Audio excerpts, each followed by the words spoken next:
പരിശുദ്ധാത്മാവിനാൽ പേര് ചൊല്ലി വിളിക്കപ്പെട്ട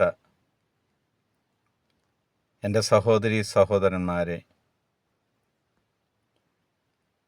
ദൈവത്തിന് നിങ്ങളെക്കുറിച്ച് ഒരു പദ്ധതിയുള്ളതുകൊണ്ടാണ് ദൈവം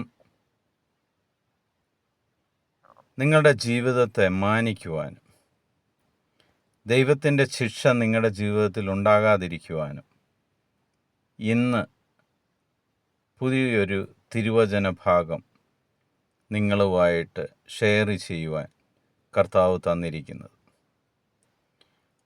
പുതിയൊരു പ്രഭാതത്തിൻ്റെ എല്ലാവിധ ആശംസകളും നിങ്ങൾക്ക് ഞാൻ നേരുന്നു. ഇന്ന് നമ്മൾ ശ്രവിക്കുന്ന തിരുവചന ഭാഗം പ്രഭാഷകൻ്റെ പുസ്തകം 5-ാം അധ്യായം 1 മുതൽ 3 വരെയുള്ള തിരുവചനങ്ങൾ.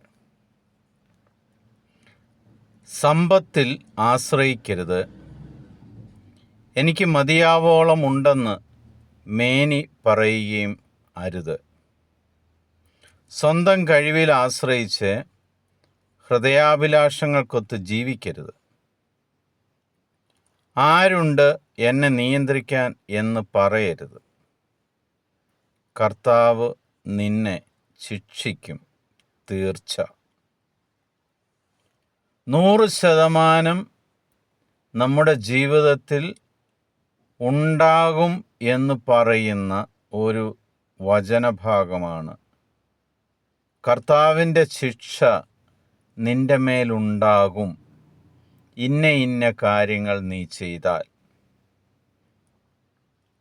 യേശുക്രിസ്തു വളരെ വ്യക്തമായിട്ട് പറയുന്നുണ്ട്, നിനക്ക് ദൈവത്തെയും സമ്പത്തിനെയും ഒരേപോലെ സ്നേഹിക്കാൻ പറ്റില്ല. ദൈവത്തെ 1-ാം സ്ഥാനം കൊടുത്തുകൊണ്ട് ദൈവം തരുന്ന സമ്പത്ത് നിനക്ക് ആസ്വദിക്കാം. ദൈവം അങ്ങനെ സമ്പത്ത് തരുമ്പോൾ എനിക്ക് മതി എന്ന് പറയരുത്, എനിക്ക് ധാരാളമുണ്ടെന്ന് പറയരുത്. കാരണം ദൈവത്തിനറിയാം എന്തുമാത്രം തരണമെന്നും എങ്ങനെ നിന്നെ പരിപാലിക്കണമെന്നും. വളരെ എളിമയോടുകൂടി ദാസൻ്റെ ഭാവത്തോടെ ആ യജമാനൻ്റെ മുന്നിൽ നിന്നുകൊടുത്താൽ മാത്രം മതി. ഈ കിട്ടിയ സമ്പത്ത് മുഴുവനും എൻ്റെ കഴിവുകൊണ്ട് ലഭിച്ചതാണ്, ഞാൻ നേടിയതാണ് എന്ന് ഭാവിക്കരുത്. അങ്ങനെ ഭാവിച്ച് നിൻ്റെ ഹൃദയത്തിനോടൊപ്പം അല്ലെങ്കിൽ നിൻ്റെ ലോകത്തിൻ്റെ ആഗ്രഹങ്ങൾക്കൊപ്പം നീ ജീവിക്കുകയും അരുത്. വളരെ വ്യക്തമായിട്ട് ശിശുക്കളോടെന്ന പോലെ, മക്കളോടെന്ന പോലെ കർത്താവ് പറയുകയാണ്, നിന്നെ നിയന്ത്രിക്കാൻ ആരുമില്ല എന്ന് നീ പറയരുത്. നമ്മൾക്കറിയാം, മക്കളെ നിയന്ത്രിക്കാൻ മാതാപിതാക്കളുണ്ട്.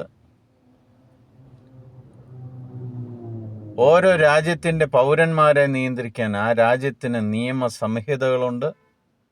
എന്ന് പറഞ്ഞതുപോലെ സ്വർഗരാജ്യത്തിൻ്റെ മക്കളായ നമ്മളെ ഓരോരുത്തരെയും നിയന്ത്രിക്കുവാൻ ദൈവത്തിന് അധികാരമുണ്ട്. ആ ദൈവത്തിൻ്റെ നിയന്ത്രണത്തിലാണ് നമ്മൾ. അത് പൊട്ടിച്ചെറിഞ്ഞ് നമ്മൾ നമ്മുടെ ഇഷ്ടത്തിന് മാറിപ്പോയാൽ,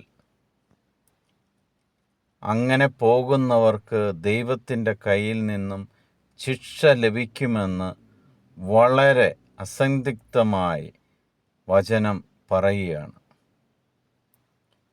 ഇന്നത്തെ ദിവസം നമുക്ക് നമ്മളെ തന്നെ ഒന്ന് ആത്മശോധന ചെയ്യാം. ഞാൻ ദൈവത്തോടൊപ്പമാണോ അതോ തിന്മയോടൊപ്പമാണോ?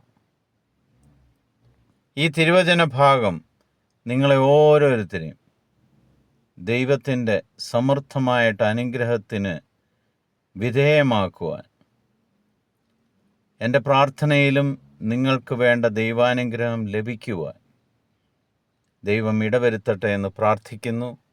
ഈശോ മിശിഹായ്ക്ക് സ്തുതിയായിരിക്കട്ടെ. കർത്താവിൻ്റെ സമാധാനം നിങ്ങളുടെ കൂടെ എപ്പോഴും ഉണ്ടായിരിക്കട്ടെ.